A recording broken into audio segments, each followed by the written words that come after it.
Okay. Getting things started here a little bit early. Now, of course, we've got a trailer tonight. We can go ahead and quickly pull up the calendar and we will see. Alright, so according to this calendar here, on the 26th is when we're getting the Mythic Hero banner. So typically, like a day or a day and a half prior to the actual banner is when we get the trailer. So that's how we know the trailer is tonight. But also something else interesting is happening. We're getting this maintenance here, which is supposed to take place basically the night before the actual Mythic banner and then up until the banner drops. So, wondering what that's all about. Like, what is this maintenance about? Is it just like typical server maintenance for, I don't know, optimization? Or maybe they're adding a new mechanic, maybe, that the new character is going to have, and that's going to, like, impact anything? I don't know. It could be, could not be. Okay, while we're waiting for people to get in, let's head over to AR. Let's see what's going on in here. Okay, so we're doing okay here on defense, which is surprising to me. I mean, defense is a complete wash right now. You have no chance against the offenses that are going to be running into you. So, I mean, we can take a look at some of these. Let's take a look at this one here. This first one. All right, what's going on, chat? How y'all doing? Team Epiphany Connor, what's up, man? Currently waiting to see what the Choose Your Legends refines are going to be. That should be happening very soon. I believe that's in next month's update. So, the Choose Your Legends units should be in the next, like, update notification for who's getting refines and things like that. Okay, so what do we got here? Who is this guy running? All right, we got a +1 attuned Plumeria, or not attuned, but arcane Plumeria. We got Veil, we've got the Rearmed Soth, we've got Altina, and then +1 regular Plumeria, and then +6 Regan. Seems like a weird choice to go with against the team that I have here, but okay. He's just going to rely on Altina for this. I don't know if Altina's going to cut it. Dragon King 116, what's up, man? Lord Lopez, Choose Your Legends only in September. Oh, is it September or is it August? I can't remember. I know in August we get the Choose Your Legends banner for the most recent one, and then I think the refines are in September, right? I think that's how it might work. So, okay, so the month after this one is when we'll get the update notification for Choose Your Legends 6 refines there. Hopefully Tiki gets something good. I mean, Tiki was definitely the worst one on release. So, she's in a spot where she could succeed right now, of course, because all they got to do is give her, like, some of the crazy effects they've been doing lately for dragons, like Scowl and things like that. Alright, Shadow says, hey, Tacho, who was your first +10 unit? My first +10 unit was Effie, I believe, the free-to-play 4-star armored Effie. Because at the time, it just made the most sense to go for an arena core, so Effie was one of the first ones that I made. And then a bunch of the dragons, like Adult Tiki and Naui and Fa was one of them as well. Like, that's just what people were building during the first year of the game. So, that's basically what I was building as well.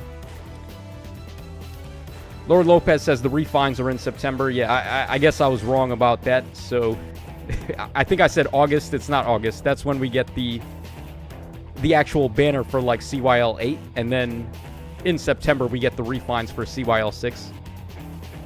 Yo, Satachi, what's up, man? Effie was God year one. Yeah, Effie was pretty good. Remember that one dev map? There was this dev map when the devs actually cared enough to do, like, special dev maps, where Effie was, like, the final boss on that map. And it was, like, an arena setup where you had to, like, deal with Effie on a defense tile, and she had inflated stats. That was, like, one of the more memorable hard maps from back in the day. Like, some goated-ass Effie on a defense tile. Like, imagine that back then. Like, that was some hard shit to deal with. Nowadays, couldn't even be the case, right? Okay, we have the Milkman over here. Let's take a look at this replay. Oh, he's got Ike over here. He's got Ike and Nurgle by the looks of it. Alright, +10 Celica Ring, Ike. Then we got a +10 Breath of Life for Nurgle with Hardy Bearing. Very interesting. Breath of Life, Attune Micaiah. Okay, this guy deserves to get beat here. Look at this. I'm actually surprised we won somehow. I don't even know what's going to happen here. Because there's no way we're killing Ike or Nurgle. He's got like double instances of Breath of Life 4 as well. Oh, okay, that's how. We just bypass everything and attack Ratatoskr. Okay, sure.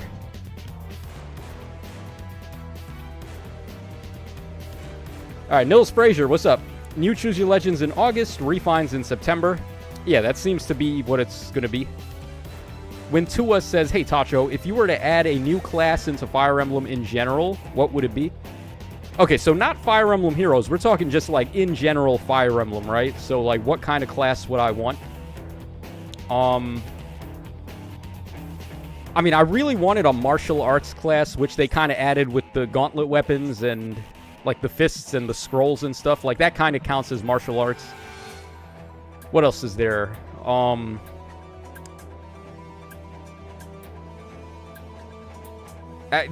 I would say like a summoner class, but we did actually have that one time in Sacred Stones. I think you had a summoner class where you could summon like some low-grade zombie to fight for you. And then also like Tanith had like summons that she could do in Path of Radiance and Radiant Dawn as well. So I mean that's been done as well. Like a summoner class has been done. How about a gunman class? Like just some guy with a gun. Like the Glock class. Yeah, just like some dude from the hood. Give him a chain, give him a do-rag, and give him a Glock. That's the most wanted class for me right now. Hood rat class. Oh, interesting. Okay, so we have Summer Petra here. I'm not sure what he's going for, though. Like, maybe he's trying to player phase with Petra. Is she effective against armor? No, she isn't. Yeah, I don't know if Petra has the firepower to take out Myrrh here. But let's take a look. Oh, what is he doing? He left his veil in completely harm's way right there.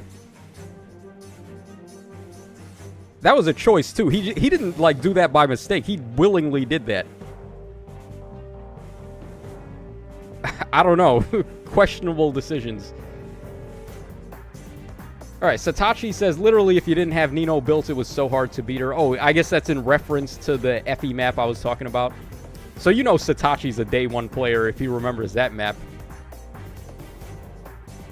Since I didn't build one, I never beat it. Oh, man, I forgot what I did to beat. I think I used Fa. Actually, that video might even still be up on my channel where I beat that Effie map. I believe I did it with Fa, but I can't remember. Alright, Lord Lopez says, Tacho, if we get Fafnir, what do you want his kit to be? Preference special or preference skill? Also, what new stuff you want on his weapon? I don't even remember what Fafnir's weapon did because it's been so long ago. We could actually double check that. Hold on. We could go to the story map and I can, like, check what his weapon did. Because it seems like it's possible we could get Fafnir. Because if we take a look at the Tempest trial that we just had, this one was for the, like, Book 5 epilogue story. So now could be the time to drop Fafnir, right? Like, he is a possible candidate. I think any number of the Healing Hands characters could be possible. Like the Snake Girl or the Eagle Girl or Pekomama or even Deer Dude. Like, all of them I think could be possibilities. But King Fafnir is also a possibility, right? So, let's see here. Where can we fight Fafnir? Let's see if we can find his weapon anywhere. Okay, well, this one is the Fallen Fafnir. Actually, could we get Fallen Fafnir, or is it going to be like regular Fafnir? Which Fafnir will it be? Fallen or regular? This one's a colorless dragon type, right? I believe that the hero tracker said it was going to be a colorless unit. So, maybe that gives more credentials to it being Fallen Fafnir than, like, regular Fafnir. Let's see, like, where can we fight regular Fafnir, though? I want to see what his weapon is. Alright, he's not there. When did we fight Fafnir? I don't even remember, like, which chapter it was. It's got to be one of these, right? We fought him pretty early, didn't we? I think it was, yeah, like here, on Chapter 3, I think we fought him here. All right, yeah, here he is. Okay, so Fafnir's weapon, let's see here. Defense up 3, Canto 3 from turns 1 to 4. If he's not adjacent, he gets all stats of 5, inflicts guard, and then after combat, inflicts guard on target and foes in 2 spaces. Yeah, no. Gonna be a big fat no from me, dog. What do they even do to upgrade this? Like, I can't even begin to describe. Like, he's like 5 effects short of what recent weapons do. Or something like that. And relevant effects, too. Like, none of these effects that he's got here are really relevant besides Canto 3. Like, that's it. Just all stats of 5 and guard. That's all he does. Oh, man. If they release him as the Mythic hero tonight, he is going to need quite a lot of affirmative action, right? Otherwise, he's just not going to be worth it whatsoever. Okay, let's start doing some modes here. Let's hop into RB first. All right, as we take a look at chat here. All right, Vocaloid says the healers with Invoke. Pham Quang says, do you think the Mythic is Deer Dude or Haithrun? I mean, it could be either one of them. It could also still be the Snake Girl or the Eagle Girl, whose names I don't remember. I don't know. I feel like we haven't met them in quite some time. Geo Martin says a wyvern as a mount and a flamethrower or a machine gun. That'd be funny.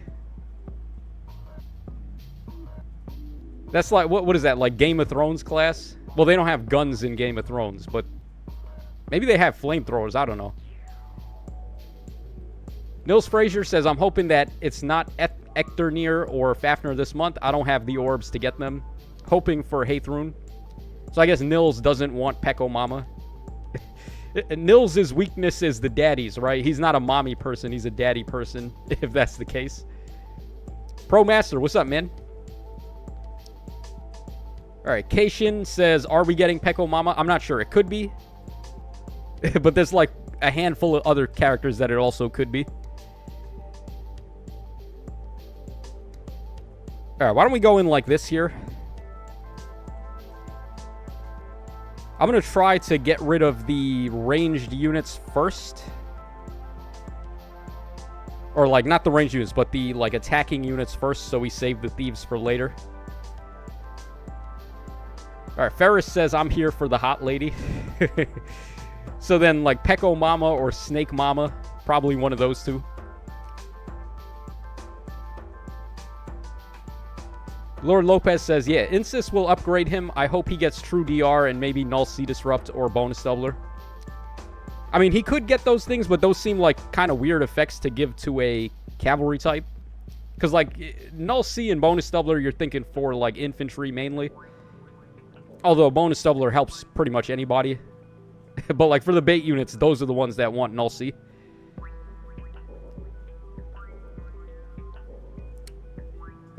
Are we going to be able to Canto with Sonya if I attack here? No, right? Because this Canto doesn't give you, like, an extra 1 space.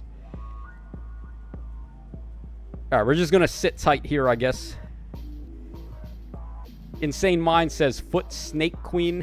Yeah, dude, why? They spent, like, a lot of time showing off her feet, didn't they? In a lot of the cutscenes that she was in. Remember when she was looking at the Veronica Wanted poster and she's like laying down and literally her feet are just like right there? Why? I don't even understand why that needed to be there. It's for the appeal, right? It's for the people that like feet, obviously. Insys knows their audience. They know people are just here for like waifus and daddies. No one's here for the gameplay or the balance or any of that nonsense. The meta is a lost cause in this game. Alright, Lone Wolf says, Foot fans rejoice because we could be getting the Foot Snake Queen or the Bandage Foot Mom. Oh, did they even show Pekomama's feet? I didn't even, like, pay attention to that. They might have, right? They might have showed Pekomama's feet. I wasn't paying attention, though. I was just more so paying attention to the fact that She's literally Pekomama. Alright, Ferris says, okay, who's ready for the next Godlike Reflexes Lagoo's Friend 4 unit? That's going to be the meta for like a month. Until we get like some like next level crazy power creep on the passive skills. They're just going like absolutely ham with how crazy the passives are right now. Wow. Wow. We got... Hold on. Maybe if I do this. Yeah, because then we'll get Treachery, right? Yeah, there we go. I was about to say, Cyrene out here like freaking Gandalf. You shall not pass. Alright, Lone Wolf says, Foot fans, we're going to eat good for the Foot Snake Queen and Bandage Foot Mama. Wait, did I read? I feel like I read that one just now, but yeah. Charge Man Kenya says Peko Feet. Pekomama, I guess. I'm gonna have to, like, look that up later. Like, did they actually show Pekomama's feet? Because I wasn't paying attention. Not that I'm particularly into feet or anything like that, but for science, right? I gotta conduct the scientific research here. Alright, Wintua says, what unit would you build if there were absolutely no restrictions on skills? Oh, God, that would just change everything, wouldn't it? This even goes for preference skills and weapons. Okay, well, if preference skills are available, everyone gets Great Aether, right? Like, that's not even up for debate. Or Celica's special, too. Warp Ragnarok from Celica that has pass included, that would be so bananas. It seems like the Emblem heroes are really, like, the guys that they're just giving all the stuff to right now. Like, the crazy passives, we've gotten... What is it? Resonance we had on Celica, which is a really great DPS skill. We got also, which one? Ike had Lagoo's Friend, and then Marth had Potent 4. Potent 4 is good, but it's not, like, as egregious as the other two that we talked about.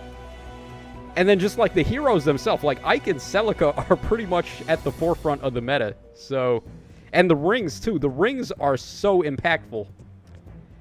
So it seems like Emblem heroes are really the things they want you to summon for right now. Okay, for all our efforts, we're not even getting up to tier 20. We're going to rank down, apparently. Yeah, another one of these modes, that's just a whale mode. Oh, we can do allegiance battles, too. We have that going on, so... Why don't we do that next? I get to show off my awesome Lloyd, by the way. Oh, I built Linus, too. Hold on, let me show off my fallen Linus real quick. Because I did manage to summon a copy of the Attuned Erica, so, like, I gave all of her stuff to this Linus. Now, ideally, Gust is not what I would have wanted here. I would have wanted Lagoo's... I would have wanted Godlike Reflexes on him. But... Unfortunately, I didn't have enough space to get that, so I picked up Bonus Doubler, I picked up Breath of Life 4, I picked up Null Sea Disrupt, and then I had to choose between Gust or Buffer, or like Gust or Godlike Reflexes, and I went for Gust. Even though Buffer 4 doesn't like cooldown reduce for Gust, it would have worked for Godlike Reflexes. I felt like Gust would be better for him in the long run, so I just went for that. And it's a pretty solid build. This guy, his weapon's not that crazy right now, but could get better with a refine, or I could just give him Arcane Threma and he should be okay. So, yeah, my Black Fang standing has finally paid off, where I've got both of the Reed brothers pretty decked out at last. Now we're just waiting for Brendan Reed. Dude, Brendan Reed would go so hard, like a fallen Brendan Reed. Oh my god, that would be... the tits for a fallen hero banner. Alright, Mido says, sure. Sure, Tasha. What are you guys in doubt of? Vocaloid lover? It's okay, we won't shame you. What are you shaming me about? The foot thing? I mean, like I said, guys, that's not really... I mean... I don't have anything against it, but... like, that's not really... the focal point for me. When it comes to thick baddies, that's usually not where my eyes are focused in on. Okay, what are we doing here? This guy's got Gulvig. Okay, so we have a red unit, a blue unit, and a colorless unit. So we need a green unit here. Alright, Ferris says, I'm scared of Emblem Byleth because I don't think the ring will be the most wild thing, but I can put money that he'll have a Goddess Dance special and he can dance the whole team. I don't know if he'll be able to dance more than one ally, but... Huh. How would they do Emblem Byleth? Well, I think on his ring, he's going to have the effect that Marianne has where she does Goddess Dance. So, like, after her special procs in combat, she just dances the nearest ally in 2 spaces. I think that's what Byleth's ring is going to do. And then it might have, like, damage as well. And then for Byleth himself, is he going to be able to just dance a bunch of people? I don't know if they want to do that in this game. Like, dancing multiple allies at once seems not very good for Fire Emblem Heroes. But at the same time, a lot of things that they've been doing have not seemed good for Fire Emblem Heroes. And they just did it anyway. So, yeah, I guess anything could happen, right? Okay, what are we looking for here? We want somebody... That's a very badass Rinka. But I think we want someone with Gale Force. Probably like this. Oh, God, yes. Celica Ring Edelgard. Yes, please. Alright, here we go. Team Epiphany says, I think we talked about this before. Did we? Michael R. says, do you think they will do DLC rings too? Or, well, the bracelets? I think they will, but not before they finish the main... Was it like 13 or 12 rings in the main game? I think they're going to do those first. And then after that, they'll start doing like the emblem rings. Or, not the emblem rings, but the DLC rings.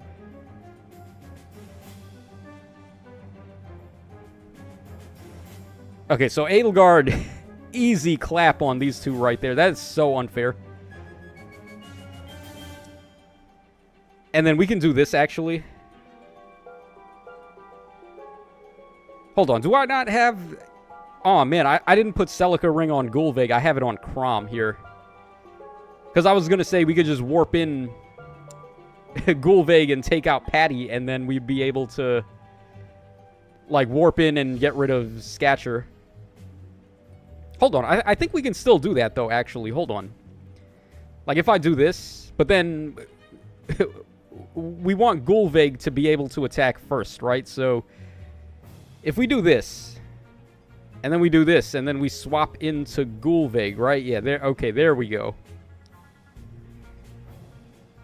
Lone Wolf says, too bad Faye never does crazy crossovers by adding Street Fighter characters. Imagine Akuma as a red armored unit. There's so many potential options they could do for crossovers. Like, it's not even funny, man. Crossovers in Faye would go so hard. I'm not even joking. Like, and a lot of it wouldn't even have to be like crazy crossovers either. Just like Nintendo IP crossovers. There's so many things they could do. Like, Link would fit right in. The Xenoblade characters. Kid Icarus would fit in. I think... Didn't Lucina and Palutena have like a thing in one of the Smash Brothers games? I do recall seeing like...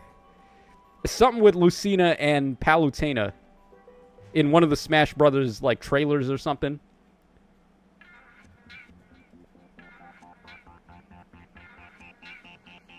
Alright, Team Epiphany says, Mythic Lopter, finally. Oh, Lopter would be interesting.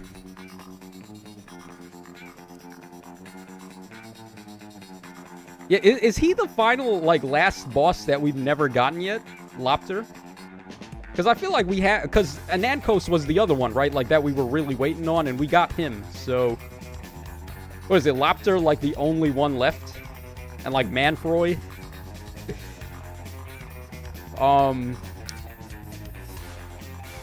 Yeah. Oh, wait, no, there's also Fire Dragon, right? We got Nurgle, but we didn't get Fire Dragon from FE7. Tell me you wouldn't go hard for a Fire Dragon, though. Like, FE7 Fire Dragon... Maybe he doesn't seem as hype as he should be because he's just like a regular-ass dragon.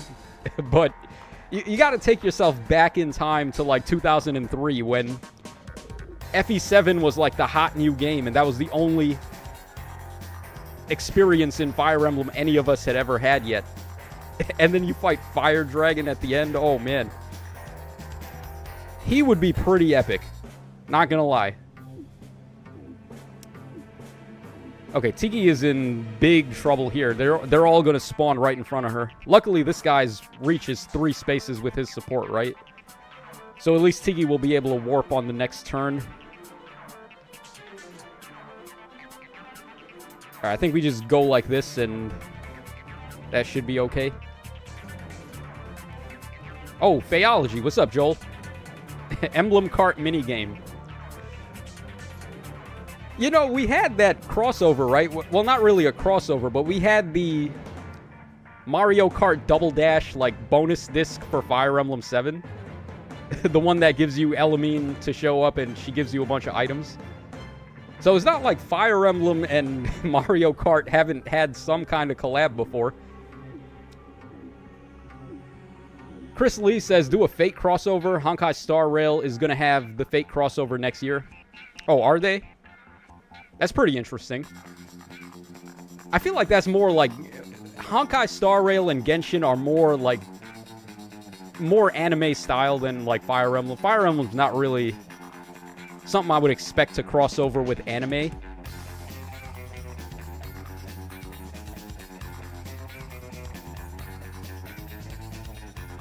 Alright, what do we do here?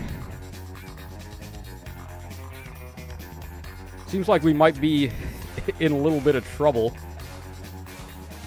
Alright, let's get Tiki to warp. And then let's get... well...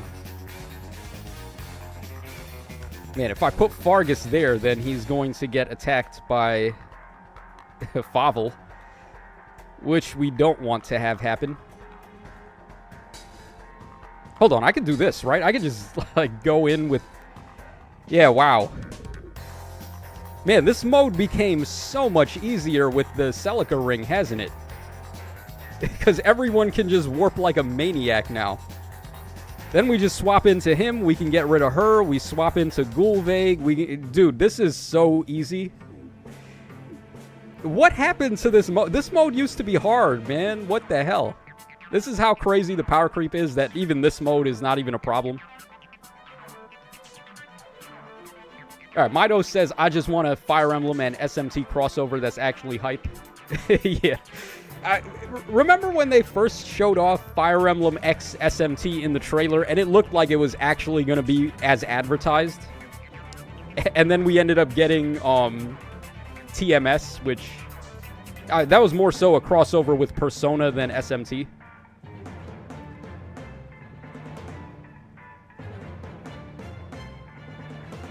Alright, Chris Lee says they did go with anime for Engage. I guess I forgot about that, right? Yeah, they had the anime intro. Engage was basically a generic shonen anime for the most part.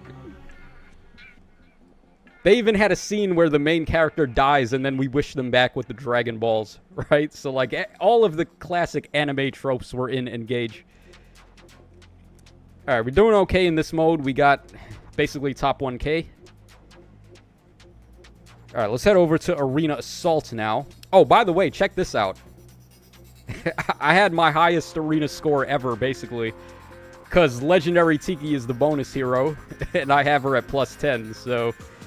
I was able to cook pretty hard here. Yeah, look at this. When you're, like, basically top 100 in whale tier, you're doing pretty good. Okay, so Arena Assault. Let's head over there.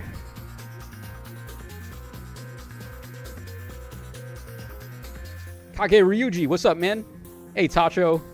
How your night going? I got a tuned Erica for free. Oh, that's the stuff, man. I wonder who's going to be in the next banner, or in the banner this time. Not sure who the Mythic hero is going to be. There was actually a... hold on, maybe I could pull this up right now. Let's see here.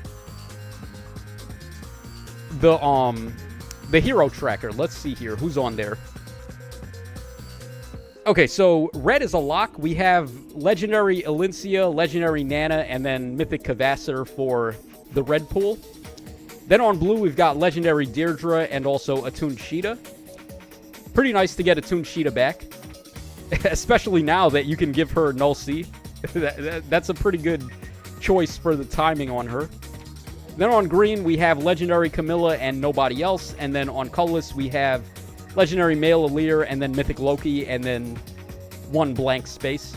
So, looking like it's probably going to be a colorless or a green hero tonight. Not sure which one they're going to go for, but probably one of those two. Colorless looks like they're stacking it up, though, right? Because Loki and Aleer are both really good. So, if the Mythic hero is colorless, that would make a lot of sense. Alright, Nothing Basic says, I think the Mythic is definitely a Book 8 OC. Could be. Oh, also, wasn't Deer Dude colorless? So, Deer Dude is probably a possibility. He's colorless, and then I think Snake Lady was red, and Eagle Lady was also red. So, probably not going to be them. And then we don't know what color Pekomama is yet, so it could be her. Chris Lee, Athos, please, prayer. Yeah, dude, Athos would be the thing also that they could do. That's if they really want to make me happy. But I don't think they want to do that. So probably not Athos, unfortunately. Oh, I forgot to check who has the Celica ring. You have to do this every time now. If you're in an arena fight, make sure who has that Celica ring. Arena is getting really annoying right now. The rings are just too much, man.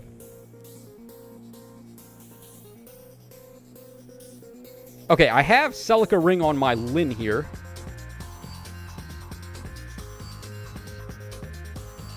So we can pretty much just get rid of this Edelgard. Let's do that. Alright, Veronica says, Hey Thrune or Dear Dad may come tonight. I don't know which one yet, but yeah. Yeah, that seems to be who it might be if it's from Book 8. And then it could still be Fafnir, possibly, like Fallen Fafnir. He's colorless.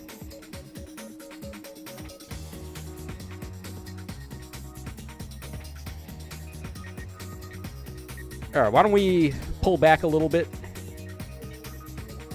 I probably could just bait these guys with Lloyd, right? Lloyd is badass enough that he could probably take these guys out. We'll give it a turn here. Let's see what they do. And then we can start relying on Lloyd for this.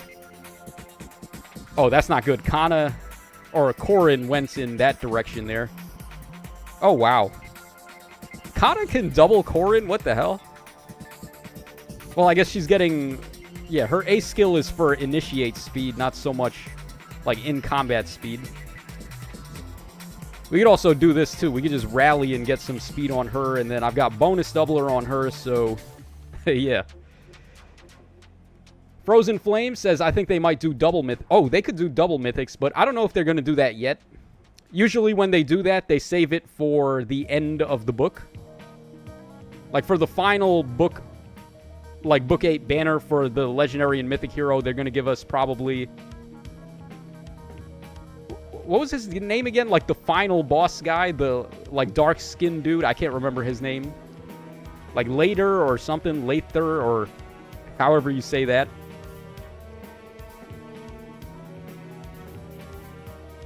Yeah, but basically my point is those two are probably going to be who they're going to have on the like end of Book 8 banner.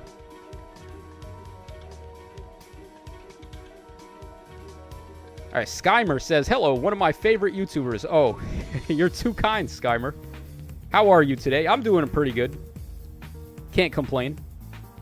Especially when we can get Fallen Lloyd to kick some booty here. This is such a long time coming, man. For Lloyd to not only be good, but also have good artwork. We've been waiting since year one, we've been waiting on that. Alright, Kake Ryuji says, Ecternir or the Deer man can kill Emblem Ike just with his stats, bonfire, and his weapon. He's going to be pretty insane for cav lines. I love how that's how we evaluate how good a unit is now. Like, can they kill Emblem Ike, yes or no? If the answer is no, they suck. If the answer is yes, then they're good. Like, that's the litmus test right now. Can they kill Emblem Ike? That's how you know the meta is in shambles, man. If literally one unit is the only thing anyone talks about, despite the fact that we have all this broken stuff going on. Alright, check this out. We have Celica Ring on Gulvig, so we can literally just wipe out the entire enemy team right now. Before we do that, though, I want to debuff them with her. Yeah, so she's going to, like, put on a ton of debuffs there. We can pop her duo skill, too. I don't think it matters, but we'll do it. And then we just do this, and then all of a sudden, we got a free Gulvig sweep here. Alright, Japanese dude, what's up, man? Last February, they gave 2 Emblem Marth and a Lear Mother. Yeah, that is true, but I think they're... Oh, they could do that too, right? For the end of book banner. Or maybe, like, the February banner for... Because the reason why I think they did that was because of the anniversary. Because the anniversary is in February. So they tried to have, like, the legendary banner for that month be kind of stacked.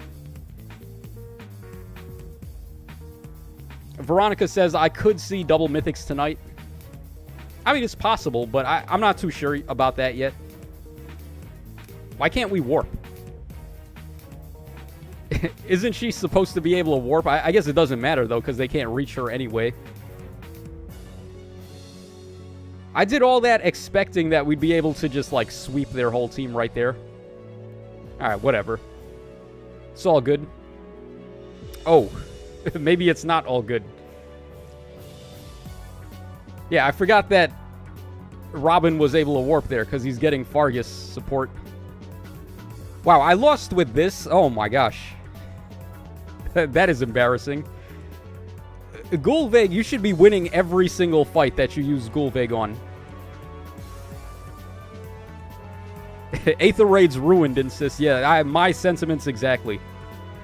Aether Raids right now is completely impossible because defense is just non-existent. They made offense too good. Alright, this time for sure we'll be able to win with Gulvig, right? There's no way we're not winning with Gulvig this time.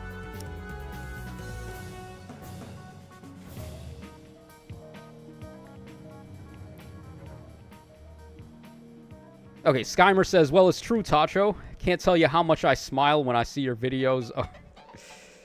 Skymer, please. There's got to be YouTubers you like more than me. You're kind, your advice and direction for what units is always creative and fun, and this community is wonderful. Well, thank you very much, Skymer. Appreciate you. But I don't agree, man. I always give love to the other Fatubers. I know we had Satachi and Joel in here.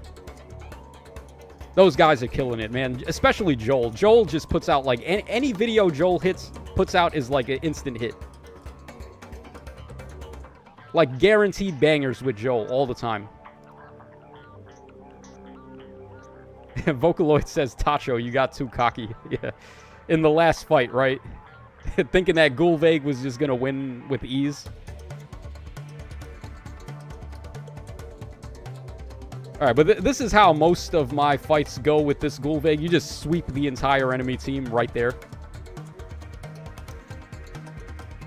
Alright, Kage Ryuji says, I need to get 2 Mythic Lokis so I can make my flowers on my base Camille. Oh, so you're going for that, huh? You're going for the merge to get the, like, the secret flower route in the hero... What's it called again? The hero challenges or whatever it is? I don't know if I want to go for that. I've seen a couple of people go for the merge, too. Like, they have, like, a +1 Emblem just so they could do the... Or not Emblem but, like, a +1 Celica so they can do the, like, Dragon Flower challenge with her. And I'm just thinking to myself, man, wouldn't you rather go for Resonance 4? Like, wouldn't that make a little more sense than the flowers? Because you could just give Resonance 4 to any of your mages, or even your staffs, too. You can give that to Hortensia, even. And then she can start passing it out like it's free butter, pretty much. I don't know, maybe, like, that shows a difference in values between me and, like, other players. Like, some people just want to go for flowers so they can like, get max flowers on their favorite characters. I'm more so looking at, like, how can I get the fodder to power up recent stuff.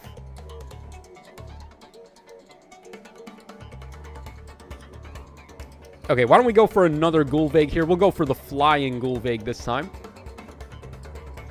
Maybe not the best idea, because...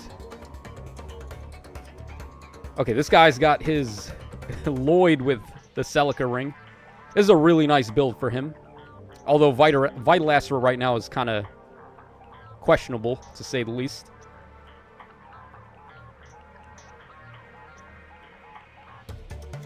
Oh, man, what do we want to do here? I'm surprised Gulvig can't take out this Corrin, but let's see here. Maybe you can do it. Okay, yeah, there we go. Tony says the reason Gulvig didn't warp was because she can only do it to the closest space, and it simply was not eligible.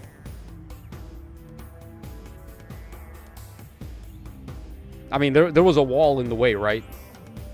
But you would expect that she could also warp upwards, too, but I guess not. Kage Ryuji says, well, I run base Camilla, attuned Erica, Emblem Ike, and attuned Micaiah for my main team, so I want my Camilla to keep up. Oh, base Camilla. Base Camilla's artwork was pretty good on the Resplendent. I appreciate that one a lot.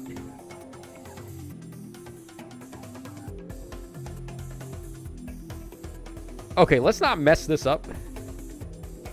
Actually, wow, that's very interesting that Chloe is actually safe there, right? I don't know if I would say she's safe, though, because, like, anything happens and then Alm could just warp right there.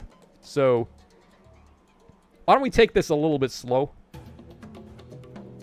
I don't see any reason why we need to, like, speed up.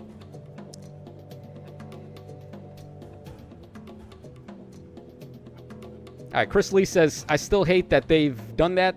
It's so scummy. Flowers are so rare, and they put 600 there, but you need to merge new mythics.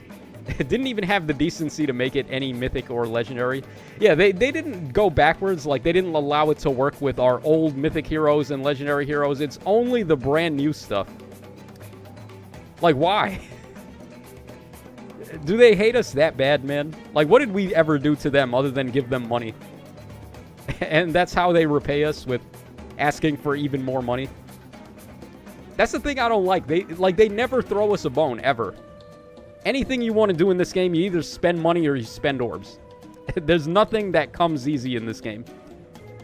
And oftentimes, a lot of what you're doing comes at a loss, too. Like, just investing in a unit is just already coming at a loss.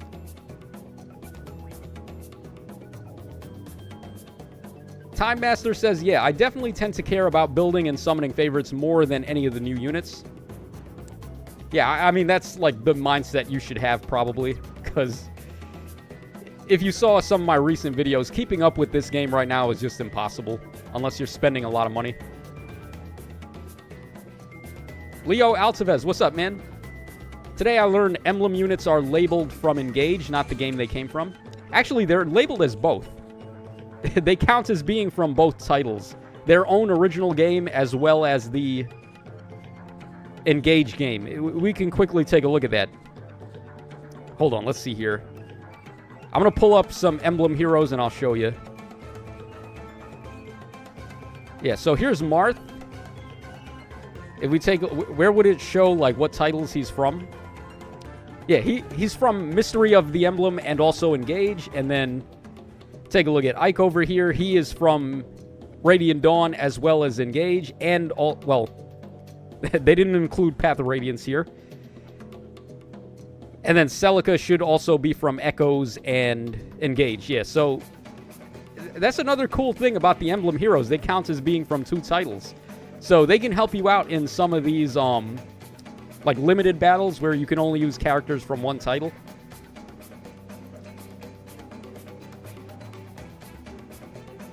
Oh, interesting. For a second, I thought that... I didn't think that was Clash 4. I thought that was, Excel 4 for a second. But it's not. I was going to say, this is like a pretty badass Effie then, but... It's just an okay Effie.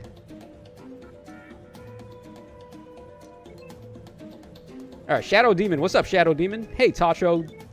Don't if I'm late to the party, but check my previous comment if you can. Okay, let's see what Shadow Demon had to say. If I can find it. Okay, Shadow Demon says, Tacho, maybe we'll finally get the OG Mythic Fafnir tonight, like how we got Freyr last time, but could you recommend some games and demo for you to try out? Some games and demos, huh? Alright, well, if we're talking about games, then you can never go wrong with Castlevania, in my opinion. Like, if you haven't played them yet, the original 3 Castlevania games on Nintendo DS, so Dawn of Sorrow, Portrait of Ruin, and Order of Ecclesia, all of them are phenomenal. Like, those are 3 of the best games on the DS. If you want something that you can play on more platforms, like something more recent, I would say like Symphony of the Night, you can play on just about anything for the most part. It's available on a lot of the eShops and stuff, so Symphony of the Night is pretty good. It might even be on Steam even. I'm not too sure, though. And then, like, as far as recent stuff goes, Pal World is pretty fun, but Pal World is, like... How do I explain Pal World? It's not really like Pokemon. It's kind of like Pokemon, but it's more like other things than Pokemon. It's like... What was it? People were comparing it to, like, Far Cry, I think it was, or... like one of those survival type of games. It's kind of like that, but with Pokemon catching and collecting, if that makes any sense. But I had a lot of fun playing Pal World.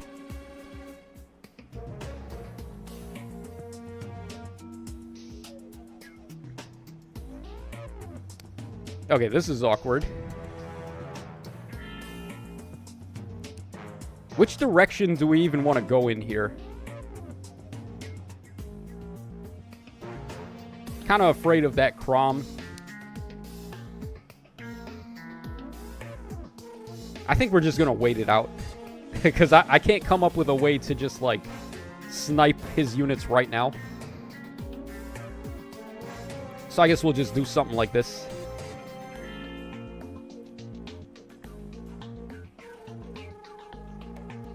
Alright, Arkbird says... Unicorn Overlord has a free 7-hour demo. Oh, I've been hearing a lot about that game, too. Unicorn Overlord. I think it's a similar game to Fae, at least... Or not Fae, but like Fire Emblem. I think it's a strategy game. So... A lot of my friends that play Fire Emblem were playing Unicorn Overlord. And they said it was better than Fire Emblem. So, that's another thing, Shadow Demon, you could check out.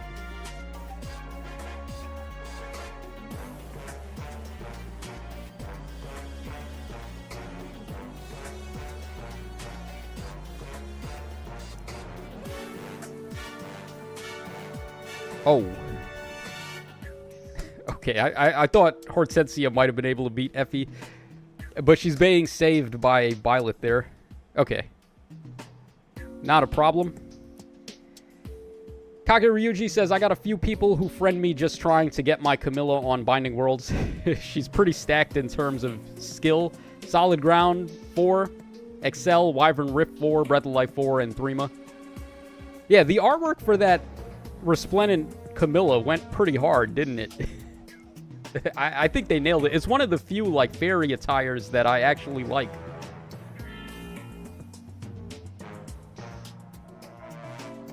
Alright, FizzQ says, I'll just grab Bernie or Robin and go on my merry way. This Choose Your Legends. This year, I pulled so many brave male Robins and Sorens on free summons, I think I could have plus 10'd him if I didn't use some for inheritance. Oh, man. That's pretty lucky, though. I'm going to use his special to get rid of Byleth. Well, no, we're going to get Scowled, aren't we? Or he needs more res to be able to Scowl us. And he's not going to have more res, right? So we're actually going to hit him without being Scowled, I think. Yeah. When the res checks don't pan out, right? You get clapped. That's why res is the new speed. Like, remember how we used to revere speed in the old days? That's basically what res is right now. Alright, Midos says, I'm just waiting for a Steam release for Unicorn Overlord. They probably will at some point, seeing as it's a very popular game. Okay, we got 20 or 18 minutes to go until the trailer, so got plenty of time here. All right, Leo Altavez says, have you heard of Sword of Convalaria? It's like Final Fantasy Tactics on mobile. I haven't heard of that, and also I'd never played Final Fantasy Tactics. I've actually never played any Final Fantasy game, which, believe it or not, I mean, I really missed the bus on that. Because, like, that's one of the series from back in the day that you would have expected me to play. But I actually have not played any Final Fantasy game.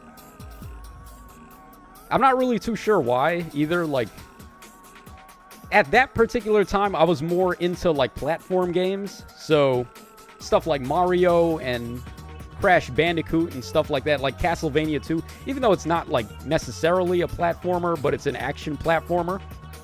So, like, stuff like that was what I was playing.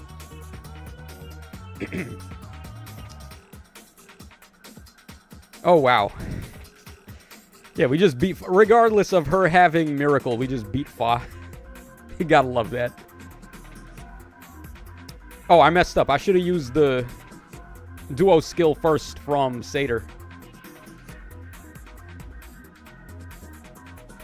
Alright, whatever. It's not a big deal. It doesn't matter. Vocaloid says, I want to play Final Fantasy, but don't know where to start. I don't really know where to start with that either. I'm not too sure which one to recommend. Kishin Allen says, bro, what? Yeah, that's usually the response I get when I tell anyone that I haven't played Final Fantasy.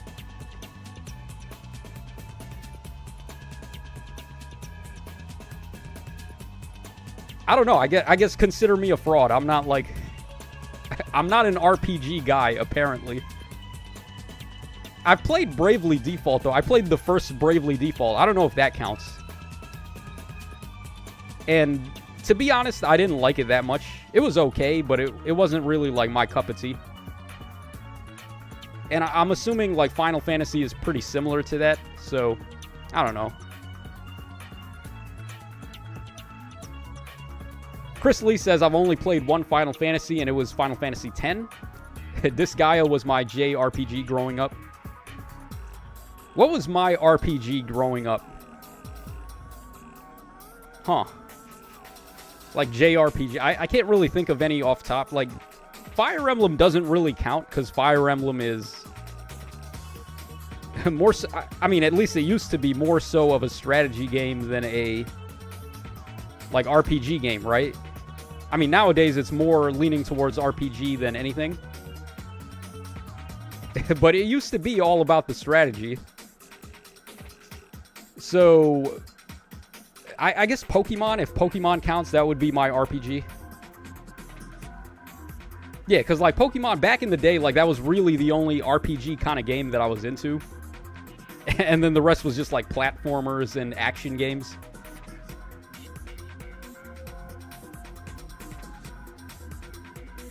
Nils Frazier says, Bravely Default is like a Final Fantasy spin-off. Okay, so there you go, then. If I didn't like... well, I wouldn't say I didn't like Bravely Default, but I was just very unimpressed. It was okay, but it wasn't, like, enough to make me want to play the second one or, like, play other games like it. That's very interesting. Celica Ring on Zelgius, huh? That is very interesting. Okay. I don't know about this build, though. Like, sturdy stance... If you're going to run Celica Ring on him, you don't want sturdy stance. But, okay. Alright, then we have... Oh. Not even Emblem Ike, but OG Legendary Ike. Okay. Let's see. What do we have to deal with this? Alright, we got to use Micaiah, right? We have to... fight Radiant Dawn with Radiant Dawn. Alright, Vocaloid says definitely Pokemon for me. Okay, so I guess the verdict is out there. Pokemon counts as a JRPG, so... Yeah, that would be my JRPG, if that's the case. Oh, you know what? We could probably bait Corrin. I bet you Micaiah could just straight up bait Corrin. I don't want to test it, though. I'm very confident that she could, but I'm not going to test it. because we really do not have much more room left for error here. I already used up all of my mulligans, so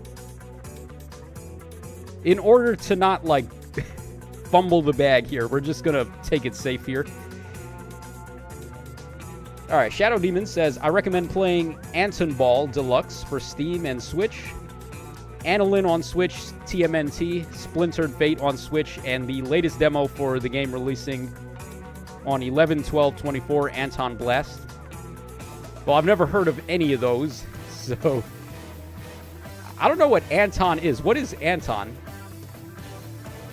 Anton Ball, Anton Blast, Anton Deluxe? What is all that? What kind of game is that?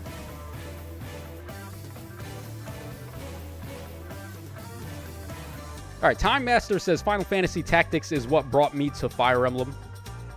I've heard everyone say Final Fantasy Tactics is like the best strategy game of all time. And I can't really comment because I never played it. So, I don't know. I played something similar. It was like 3D Final Fantasy Tactics. If you guys remember, what was it? Codename Steam, the Insys game that apparently bombed hard. I thought that game was fire, though. Like, Codename... Has anyone in the chat played Codename Steam? Because if you have, you can back me up, right? Like, that game was fire when it came out. I don't even care. I bought that game day one, and I had a blast. Codename Steam, man. But basically what I'm trying to say, though, is Codename Steam was like Final Fantasy Tactics, I think, but it was in 3D as opposed to being like a 2D. Oh, wow. Yeah, okay, so he's got near save there, so that's why we can't just bombard them with Elincia right now. Alright, let's go for the dance. Let's get rid of that Zelgius, because he is annoying.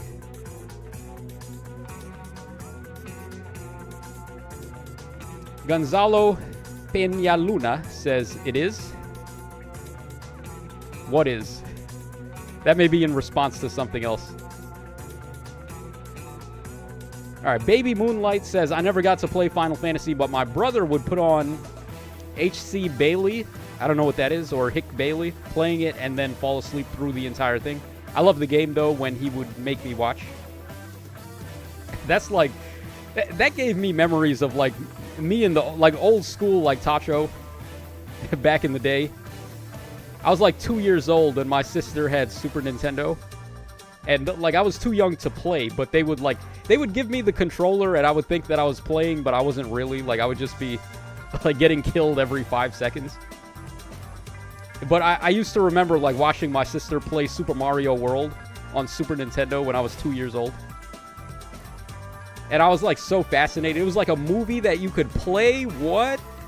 Right? Like, that's how you react as a kid. It's the most fascinating thing.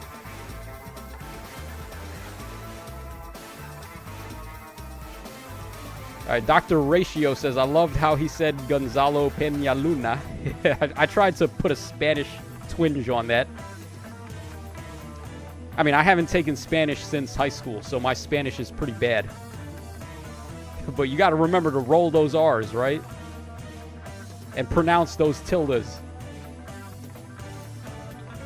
Kage Ryuji says, my JRPG growing up was SMT.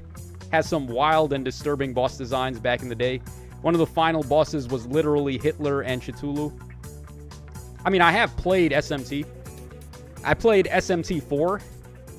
Actually, you want to know something? The reason I played SMT4 in the first place was because they had a special deal where you could... I think if you bought Fire Emblem Awakening, you could get a rebate for like $30 off on SMT4, if anyone even knows what I'm talking about. So, I got SMT4 because I got Fire Emblem Awakening, and it was cool. I mean, the monster designs are pretty awesome in SMT, right? Like, I remember there was this one dude, Chernobog, right? Like, that's the guy. He was basically like some skeleton mushroom with a sword, like some katana sword. He was badass as hell. That was a fire-ass monster design. But I don't know, the game itself, like, I wasn't super into, like, the gameplay style of SMT, unfortunately. Insane Mind says, yo, Codename Steam, was that game any good? I only played the demo. I thought it was good. I'm like the only person on planet Earth that liked that game, apparently. Because no one ever says good things about it. But then I don't think too many people played it either. So the people, like, talking bad about Codename Steam did not even play it. Even though it was probably the best game Insys put out on 3... Well, was it better than Awakening? I don't know if I would go that far, but... If you're a fan of, like, OG Insys, like, the real, like, strategy game Insys, like, we're talking Paper Mario, like, OG Fire Emblem, like, back in the day, like, Advance Wars, if you were into that, Codename Steam hits really hard. It's like Insys in their prime.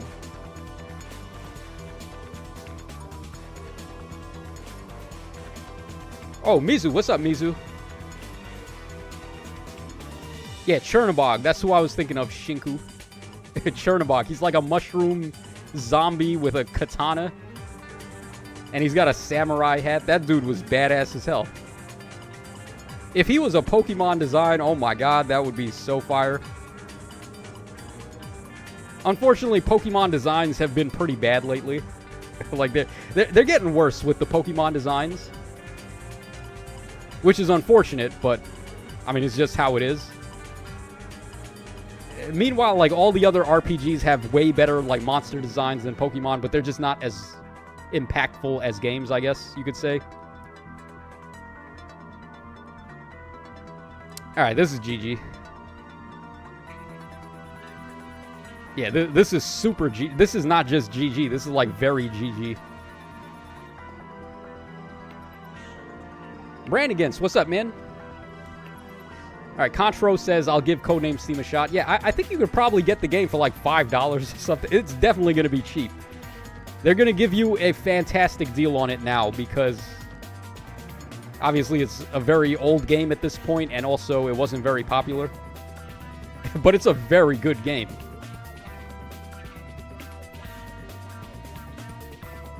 Alright, Shane Giorgio says, no, Gen 9 designs are great. Who had a good design from Gen 9? Let's think here. I wasn't a fan of the box art lizards, like Koraidon and Miraidon. I didn't like them. The box art legends have been getting worse and worse in designs. I think they kind of peaked already with, like, Gen 4. Gen 3 and Gen 4 definitely had the best box art legends. And then ever since, it's been going downhill. Well, Yveltal looked pretty cool. He was from X and Y, but... I mean, I'm talking, like, recently stuff. Like, the dogs, like, the sword and shield dog. I don't know. I wasn't a fan of their designs either. There is one really cool design, though, from Gen 9 that I liked. Scovillain. He's like a fire grass type. He's like a bell pepper. He has 2 bell peppers as his head. And he's got his hands in his pocket. That dude is a G. Scovillain. That guy, I like that guy. Okay, so we are within top 200, which is fine. Yeah, we have 5 minutes to go until the trailer, so we can just chill out for a little. We actually finished all the modes in good time here. For once. Alright, Team Epiphany Connor says Infernape is probably my favorite looking Pokemon. Well, my favorite looking Pokemon, I think, is Heracross. Like, tied... Heracross and Salamence, I would say, are my ties. They had a pretty good Salamence design in Gen 9, though. The Paradox Salamence, he was pretty cool. It just makes me wish that it was Mega Salamence instead, though.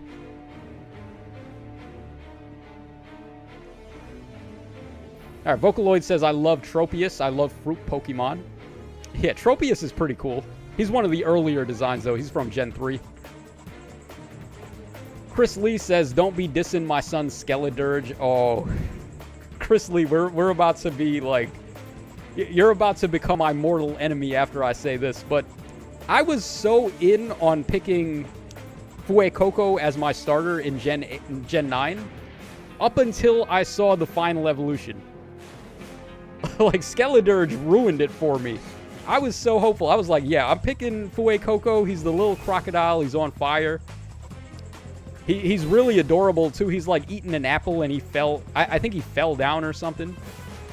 It's very hard not to like Fuecoco.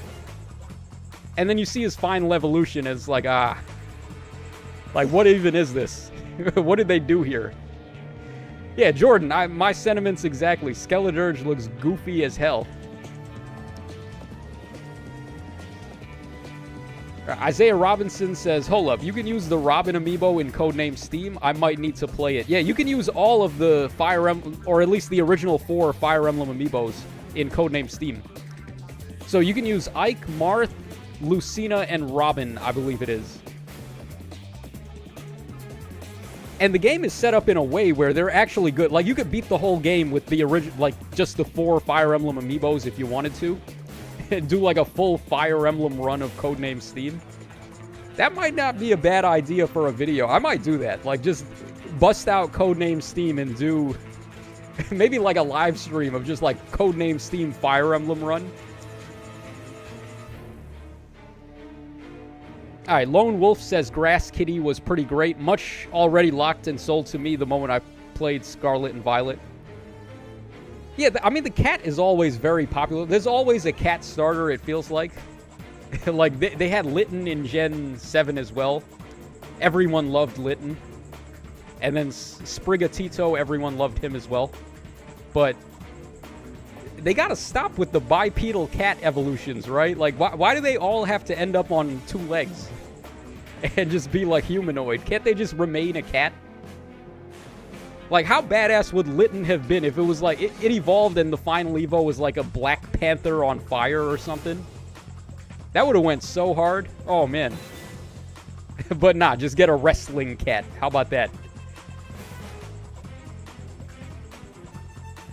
Okay, we're pulling up to the spot here, so we got 1 minute to go. I'm going to bust out the trailer now, and I'm going to bust out X and see if the trailer is there. Oh, accidentally bumped into the mic there. Hopefully that didn't make a loud noise or anything. Alright, trailer is not up yet, but we still got a minute to go.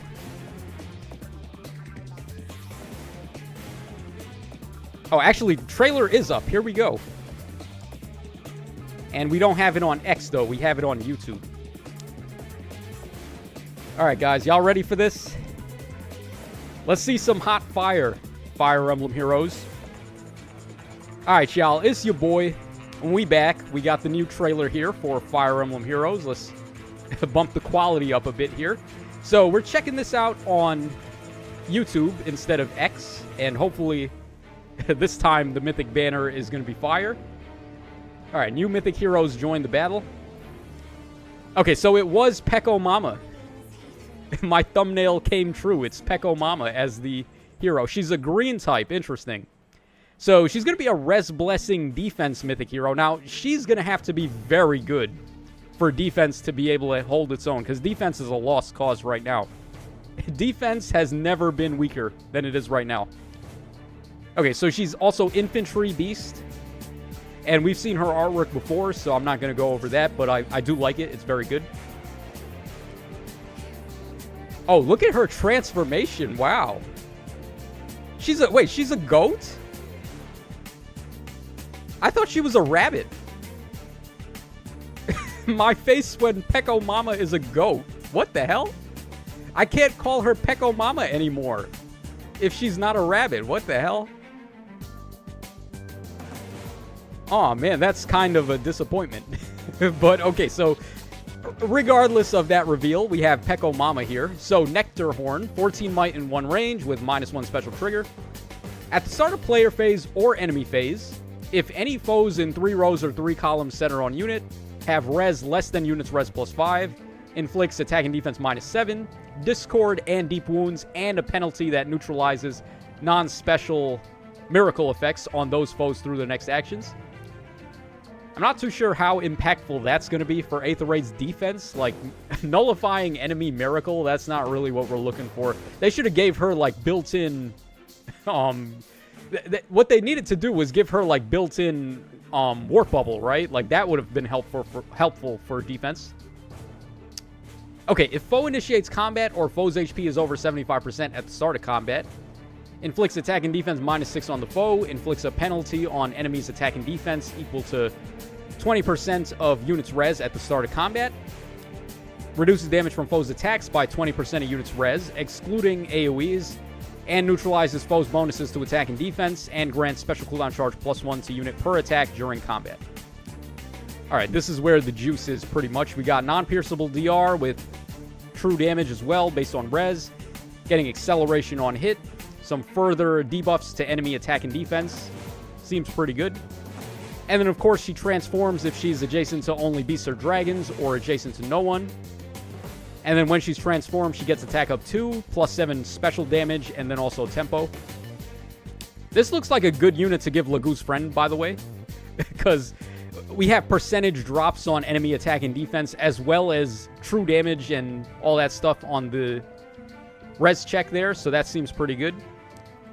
Okay, Stronghold. So level 4 Fortress Def Res. Inflicts attack -3 and then grants defense and res up 7. They could have gotten rid of the attack drop at this point. Alright, at the start of player phase or enemy phase, neutralizes panic and any penalties to units' defense and res that take effect on unit at that time. That's it. Like, this should have had another effect, I would have imagined. It's basically the same as Life in... or Verge of Death and Crystalline Water. I feel like they could have made this one in particular a little bit better than those two, because this one's more defensive-oriented. Whatever. I guess it's fine. Okay, then we have Attack and Defense Bulwark 4, which means just give her Lagoo's Friend, basically. And then Divine Nectar as the C skill. Okay, at the start of player phase or enemy phase, if unit is in 2 spaces of an ally, grants Divine Nectar to unit and allies in 2 spaces of unit for 1 turn. If a rally or a movement assist, like repo, shove, or pivot, is used by an ally with Divine Nectar, effect active, excluding the unit, grants another action to that ally. Oh, that's interesting. Huh. Maybe not so much for Aether Raids defense, but, well, it can be very good there as well, because you can set up a rally trap, but everywhere that's going to be good. Then also, if unit is in 3 spaces of an ally, inflicts attack and defense -5 on the foe, and inflicts guard on the foe per attack during combat. And then Divine Nectar also neutralizes deep wounds in combat. Why do we need to, like, what the hell did Fatal Smoke ever do to deserve this? It had one moment in the spotlight, and then they released Breath of Life 4, and now they do this. Like, what is even the point of Fatal Smoke 4 anymore? Recover 20 HP to unit as unit's combat... Oh my god, really? So basically, this is Breath of Life 4 without Breath of Life 4. What the hell? And if it's unit's first combat initiated by foe or first combat initiated by unit that turn, reduce damage from foes' attacks by 10 during combat. That is a very powerful effect. That's got to be like, what, the strongest defensive status effect in the game right now? Basically, it's just Breath of Life 4 with also 10 points of non-pierceable DR on Brave attacks. Or not Brave attacks, but their first attack initiated. Actually, no, it's not even the first attack. It's just the first combat. So this would include Brave attacks. This would include follow-up attacks. Brave attacks. Like everything. Outside of AoE specials. That's... Wow. Okay. Alright, I see you, Pekomama. That's a very good C skill. Her nectar heals illness and poison. Alright, so they're showing her off against Summer Gulveg, which is good, because Summer Gulveg is a massive threat on Aether Raids offense. So a defense unit that can somewhat hold her own there is pretty good. What did they give her? Aegis as the special? Wait, did she have a special? Hold on. I don't remember seeing Aegis in her kit. Did I? Okay, they did. All right. I was going to say, like, for the sole purposes of this one combat interaction, she has Aether. Or Aegis, rather. But no, that's not the case. Alright, so it looks like she is an unbreakable wall. And here they're going to show her combat against Ashura, who recently got her refine.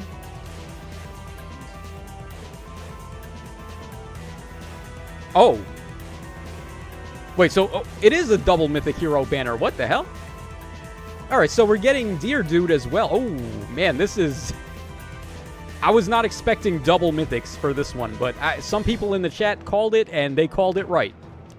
So, he is, of course, a colorless cavalry-type unit. We know his weapon already. We've seen it, but, I mean, I'll read it again as we go along. And he's also going to be an offensive Astra Mythic Hero, granting the defense blessing. Okay, so what has Ecternir got here? Hopefully he's got some kind of perf passive. Okay, Quieting Antler, of course, 14 might, 1 range. He's got Canto 2, he's got -1 special trigger. At the start of turn, if he's in 2 spaces of an ally, he gets attack and defense up 6 and bonus doubler to himself and allies in 2 spaces. Bonus doubler support, very good. Then also, if he's in 2 spaces of an ally, and if unit and allies within 2 spaces of unit have bonuses to any of their stats, after start of turn skills trigger, then he gets an additional +3 to each corresponding stat for unit and those allies for 1 turn. So basically, you can essentially get up to like +10 blue buffs, which is crazy. If you have like Hone 4 and then you have Legendary Azura or something like that. Okay, then also, if unit initiates combat or if unit is in 2 spaces of an ally, inflicts a penalty on foes' attack and defense equal to 6 plus 20% of unit's defense at the start of combat, and deals X damage, where X is the highest total bonuses among unit and allies in 3 spaces. And he also cuts DR in half. So, yeah, I mean, we already knew this, but this guy is pretty good. And then at the start of turn, if he's adjacent to nobody or only beasts and dragons, he transforms, gives himself attack up 2, and then attack and defense -Y on the foe, where Y is the number of spaces from starting to ending position of whoever moved +3 with a max of 6.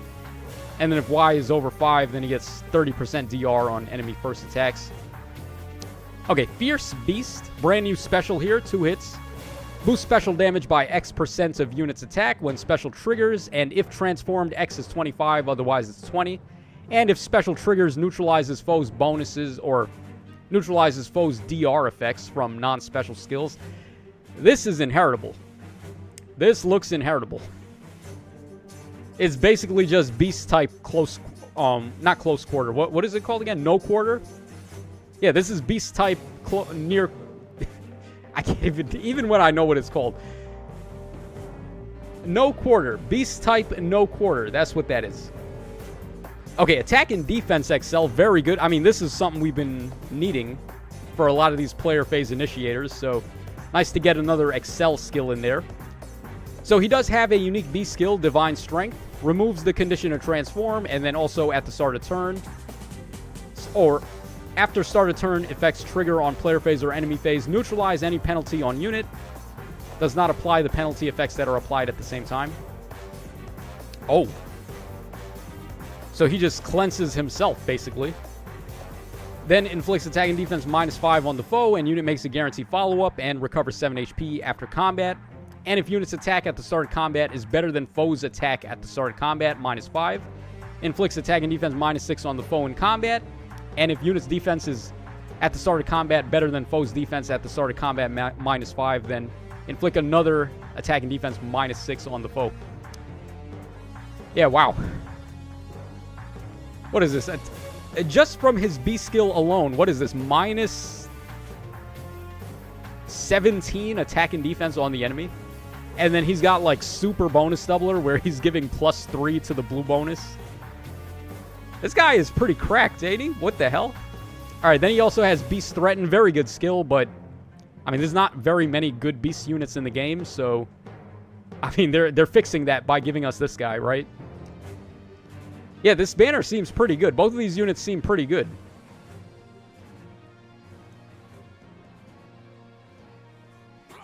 Alright, let's see what else is on here. because they're going to show the rest of the banner. We have, like, a general idea. I think green is got one more unit to go, and then colorless has been filled out. So, one blue unit, and then one green unit, and then that's pretty much the banner. Okay, why is he bullying Femortis? They should have had him attack somebody else, like Emblem Mike.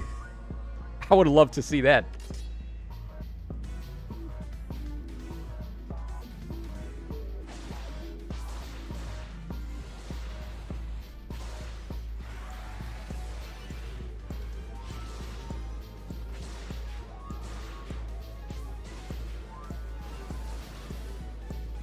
Okay, so basically, the two special units are Attuned Azura and then also Mozu. Those are going to be the two heroes we didn't know about. I'll read them off again, though, because this is a video, not the live stream where I talked about the hero tracker. So, on colorless, we've got Ectordeer, we have Loki, and then we also have Legendary Male Lear. Very good colorless pool, honestly. All three of them are very good. Then on green, we have Haithrun, and then we have Attuned Azura, and also Legendary Camilla. Another good pool. Green is pretty good. And then on blue, we've got Legendary Deirdre, we have Legendary Sheeta and Mozu. And then on red, we've got Legendary Nana, Legendary Alincia, and Kvassar. Yeah, red is an RIP. Blue is okay. It's not, like, awful, but you probably should just... Oh, wait. Wasn't it supposed to be Attuned Sheeta? I guess it was Legendary Sheeta. My bad. I thought it was Attuned Sheeta. No, so it's Legendary Sheeta. So that means blue is kind of bad as well. So basically just focus on colorless and green if you're summoning. I think Haithrun is pretty good. I don't know if she's what we need for Aether Raids defense right now, but she's definitely helpful. And of course, her status effect, being basically like a souped-up Breath of Life, is going to be very helpful. So your far-save tanks are going to be harder to get rid of. Like your far-save and near-save units, they can get more protection. And then she's giving a start-of-turn effect as well. She gives, or not just a start-of-turn effect, but she turns everyone into Robin, basically, like Duo Robin, where after a movement or rally assist is used, they can move again. Or is that only to her? Who is that for? Where was that effect? Was that on... Hold on. I'm pretty sure she did that, right? Where is that? Okay, it's in the C skill, so that's part of her Divine Nectar effect. Yeah, she seems pretty good. I don't know if she's saving defense, but she's pretty good. Like, it's just, you gotta understand, defense is so far behind offense right now that we would need like 10 other units as good as this on defense to finally have defense compete. But it's a step in the right direction. And then for offense, this guy, he seems pretty good as well. He's got the support where he's giving bonus doubler and then +3 blue bonuses. And then he's also a pretty good offensive unit himself. He's got nice fodder with Fierce Beasts. So, yeah. I mean, if you're going to be summoning on this banner, I would say knock yourself out. I'm probably not going to summon, though. I'm probably going to skip. I would like to get Pekomama, though. I think I would like to get her, but I don't think I'm going to. I don't have any orbs right now, so I'm just going to have to skip. So that's going to wrap us up for this video, guys. Hope y'all enjoyed the coverage on this double mythic banner. And if you're summoning, then best of luck to you. We should be getting the data mines tomorrow in the meantime of the maintenance that they're going to be doing. So look forward to that. And I will catch you guys again on the flip side.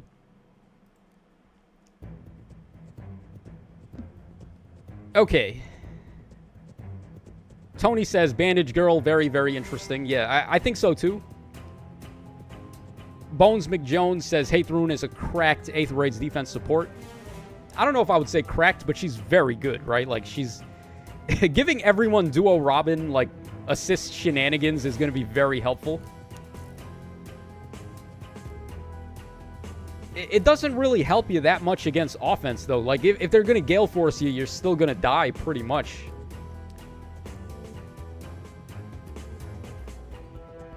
Pekomama, my goat. Yeah, she literally is the goat. Oh, man. I'm surprised. It seems like Faye has a thing for goat women, right? Like, all of the goat women have been fire. So, like, Freya and Nerthus, and then we have this one now. We have Pekomama, who's a goat, apparently. Someone at Insys has a thing for goats. And I don't know who it is, but it might be Intern Kun. I think Intern Kun is the guy. All right, so that's going to wrap us up for the live stream, guys. I got to go make the thumbnail now and upload the video. So thanks to everyone for stopping by and hanging out with me for the live stream. Hope y'all had a good time. But yeah, this is your boy Tacho signing out. I'll see y'all again tomorrow when we get the maintenance, because we're probably going to get the data mine around that time. And then we'll figure out like more info about Aether Rune and also Ector Deer, and then we'll wrap it up there. All right, guys. So once again, take care.